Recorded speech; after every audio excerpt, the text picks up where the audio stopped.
All right, guys, welcome back to Photographics Academy. In this one, we're going to be learning background swapping. Start to finish. Trust me, it's not a video you've seen before. So we're going to be breaking down the things you need to know to successfully change your image background and put it in an entirely different background without even leaving any mark that this image was swapped. So this image, we're going to be placing it on this background. I will try as much as possible to bring it so close that you will even think she shoved the picture on this background.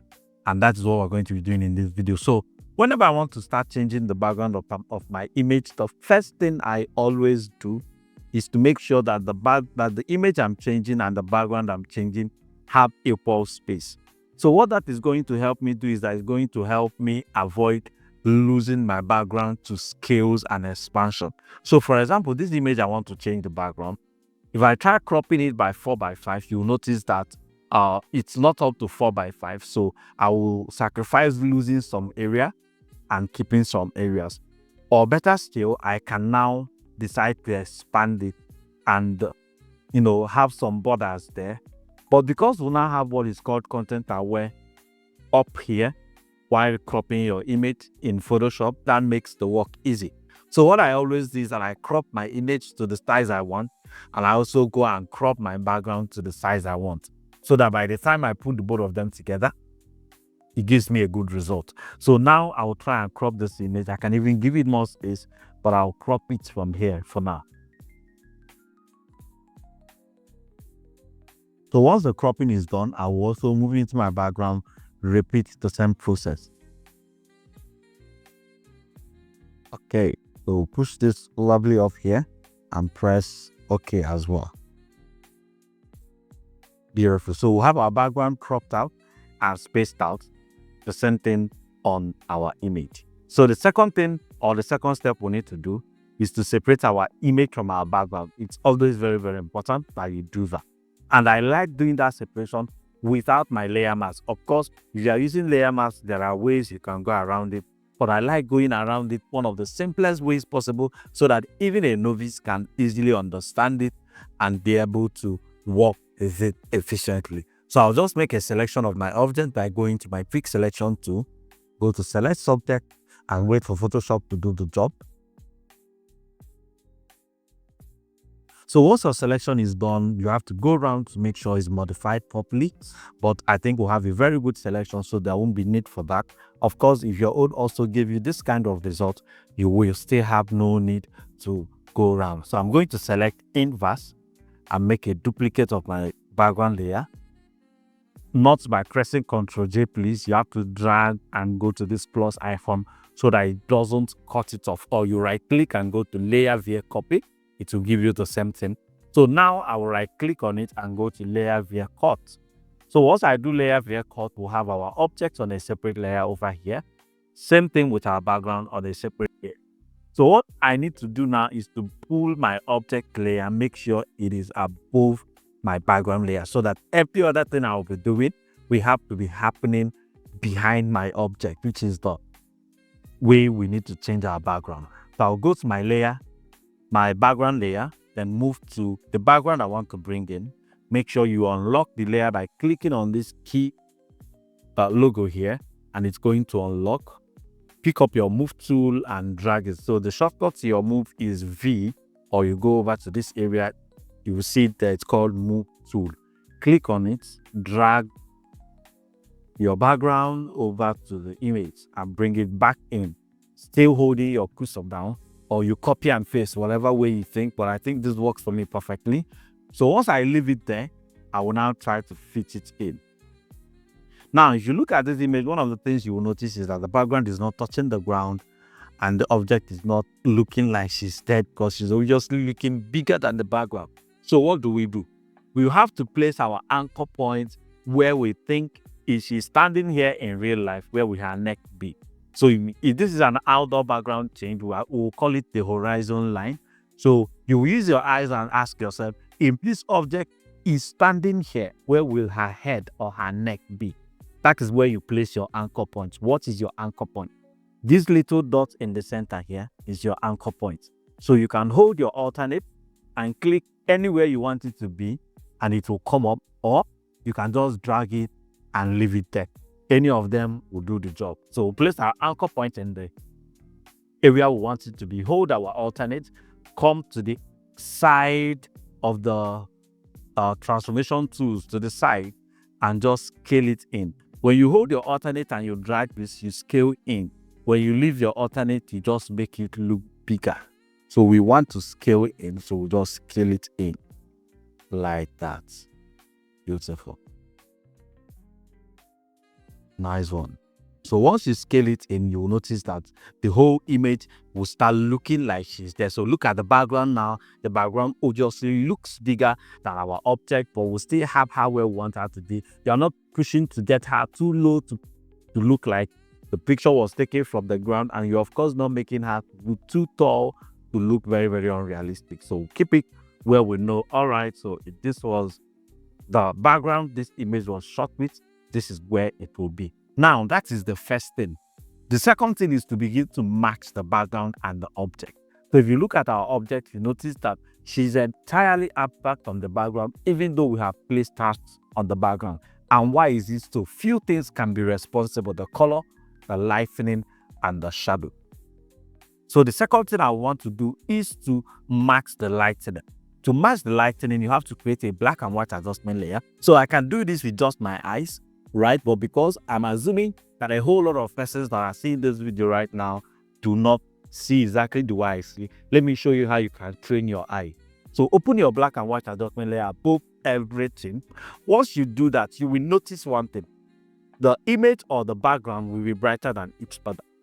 Because the reason I had to use black and white is because colors sometimes affect the way you view light. So when you create a black and white adjustment layer, it takes away all the color and you are left with just the luminosity, which is thus the brightness. So if you look at this image right now, the image is darker than the background. Even the area that looks like the shadow of the background is brighter than the shadow. The area that looks like the highlight is brighter than the highlight. So what do? We come in between the black and white and the object, because we do not want to keep black and white in this image all through. We just want to use it for visual emphasis. So we'll come over here, create a curves adjustment layer. Now, if we brighten this curves up, it's going to brighten everything up, including our background and our object. And we will never stop increasing the brightness because it will always still look different. What do? We have to find a way to make sure that our curve is just brightening up only our objects without affecting our background. How do you do that? You use what we call clipping mask.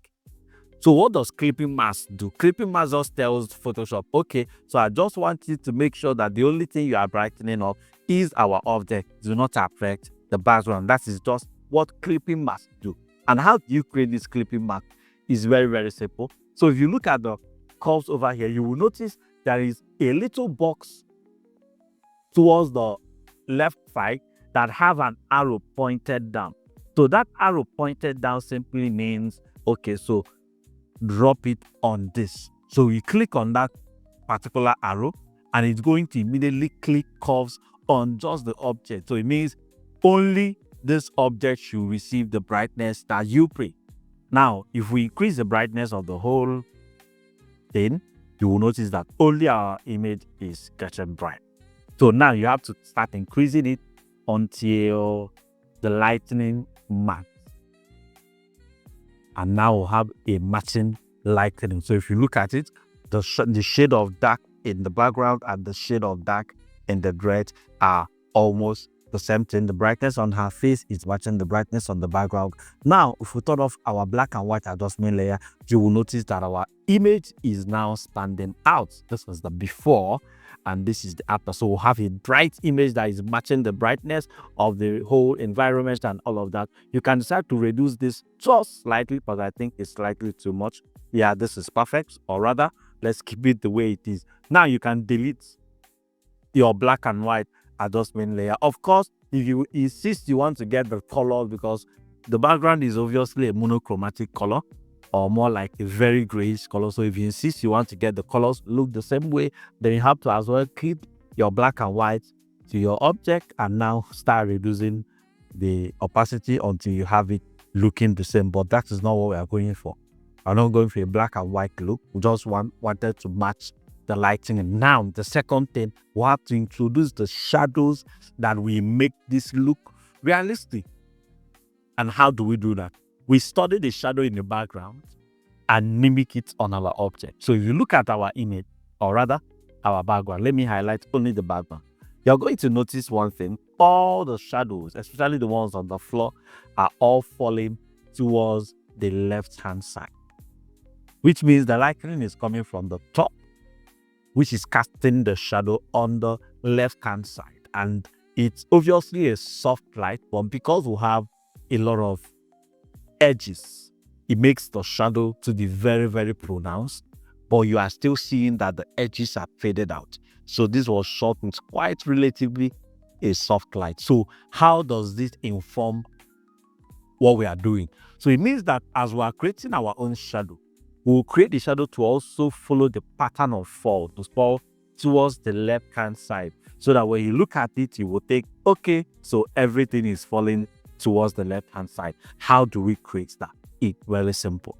So there are many ways you can go about creating shadow for your image, but one of the simplest ways is to double click on that image layer. It's going to open up your blend if option. You will come all the way down, you will see where they wrote it, drop shadow. So when you use drop shadow, I try moving it around, it's not going to give you the flexibility of keeping it exactly where you want to have it. So what do? We have to be able to separate this shadow layer from our object so that it allows us get it where we want it to be. So press OK, then come straight to the shadow, to the drop shadow option down here. So you'll notice the moment we clicked the OK, that drop shadow appeared down here, allowing us to see the before and after. Right click on the drop shadow and go to create layer. Very, very important. Go to create layer. It will say some aspect of the effect cannot be reproduced with layer. You just say okay, and it will give you your shadow. So we now have our shadow. Let me show you. So this is our shadow, the before, the after, the before, the after. So our shadow is on a separate layer now. So our shadow is on a separate layer now. So what do we do next? Our shadow needs to come to the front, because the shadow we are having on the object as on the background as well is falling in the front of each of the things it's falling, not by the side or behind it. So how do we do it? Very, very simple. Make sure that your shadow layer comes above your core layer. Don't put it in between. If you put it in between, it will break that clipping. Make sure it's above. Of course, it's not going to cover our object like this. What do we do? Press Ctrl T. Very important. Right click on it and go to flip vertically. So what flip vertically simply means is to turn the image upside down, because you want the shadow to mimic the shape of the woman. And if we do not flip upside down, we will not be able to get it. All right, so you will know why I said we will not be able to get it. So once you do that, drag it down and make sure you fit the edge with also the edge of the woman's dress. So you can't keep it like this, of course. It's going to look weird. So just place it over here. You can even flip horizontally so that each side will touch the other area. So I think this works better on flip vertically. Now, this is not looking like shadow yet. What do we do? A shadow must lie down on the floor. It's not a reflection, it's a shadow. So how do we create it? Hold your control and drag from the edges. So when you drag from the edges, it's going to immediately change the perspective of that shadow. So perspective simply means whether it's standing up or is lying down or is actually turned upside down. That is what perspective simply means. So what to change the perspective to look like it is lying down. And to create that, we have to hold our control as we move these sliders around. So you'll notice immediately that our shadow is now lying down on the floor. You can decide to bring it in, but if you bring it in, it's going to look very unrealistic because she's very tall. So you will of course lose a lot of parts, but you will still get the shape of the gown on the floor. Press OK. Now, We'll also check if the angles are matching. So the angles are not yet matching. We'll go a little bit more to find the perfect angle. So we need to shift the face of our shadow this way. Still bring it down. Make sure it's matching.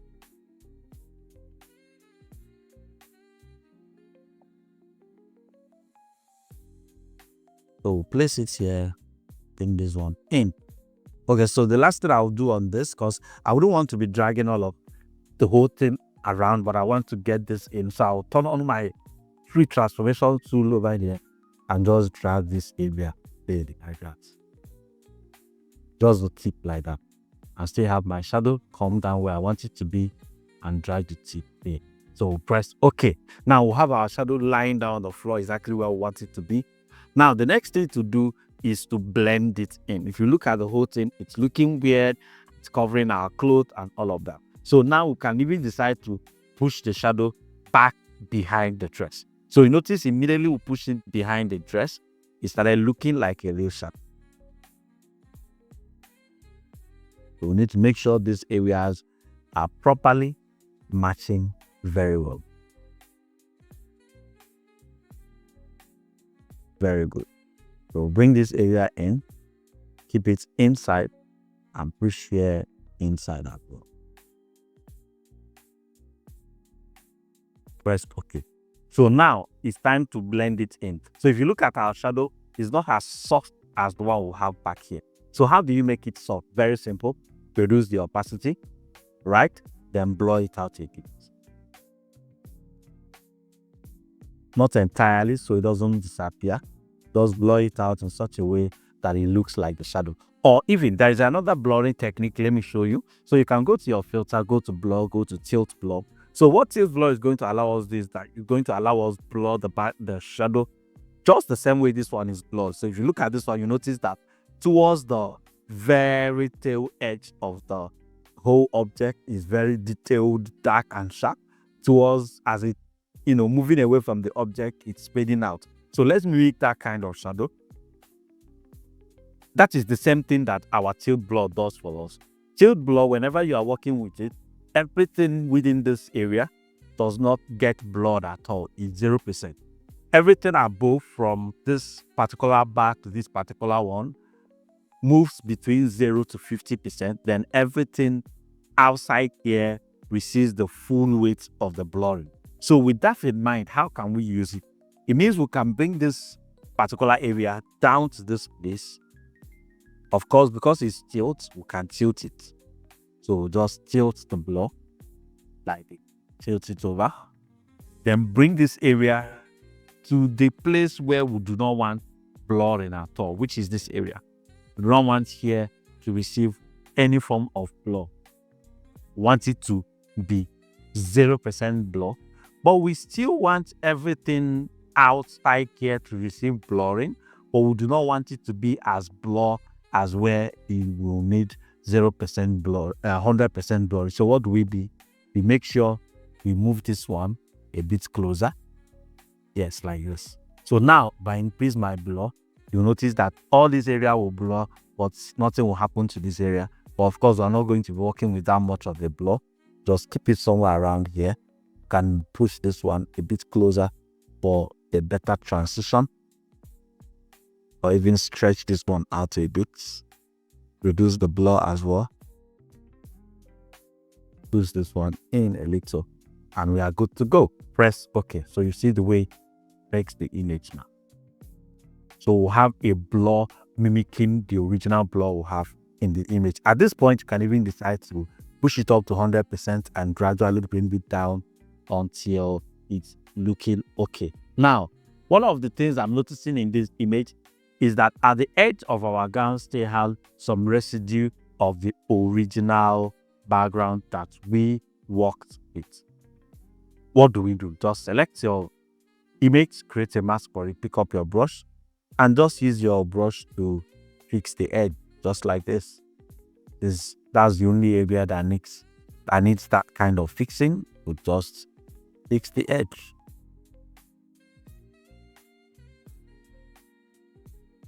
So you might need to be very careful with this so that you don't lose your dress.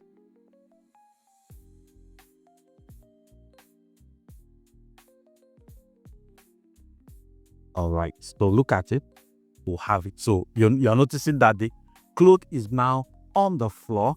You're no longer seeing that white edge around it because we fixed that part. So the last thing we're going to do, I think this shadow here is too much, so we need to create a mask for it and as well remove a little bit of it. Make sure we don't have excess there. All right, so the last thing we need to do on this image is to create what we call global color grading. So what does global color grading do for you? It brings everything together with a color to make sure that all of them look exactly the same. Remember, initially I told you one of the things you need to consider when you are changing your background is your lightening, your color, and your perspective. So we have fixed the lightning, we have fixed the perspective. Now is to fix the color. So we need everything to come together with a unified color. And one of the fastest ways to create a global color grading, use your color lookup. You can use a whole lot of other stuff, import of other tools, but color lookup always works for me all the time. So I'll just go to my color lookup and find the perfect color lookup that will look at this. It's already looking beautiful. That will look nice. This is good. I think I'll come back to this, but let's just move and see if we'll have better colorings. This is also really, really beautiful. Okay, so I think we'll stick with this. So I'm going to reduce the opacity as much as we can. Yeah, the before, the after. So as I'm reducing it, make sure you're also looking at your dress to make sure you don't lose the color of your dress. And we'll have an amazing result. Other things you can do is to even create a vignette effect around it to also bring the attention closer to your image. How am I creating the vignette effect? Just create a coarse adjustment layer, drag it down, make it look like darkening the whole image. Pick up your brush, make it big and hard.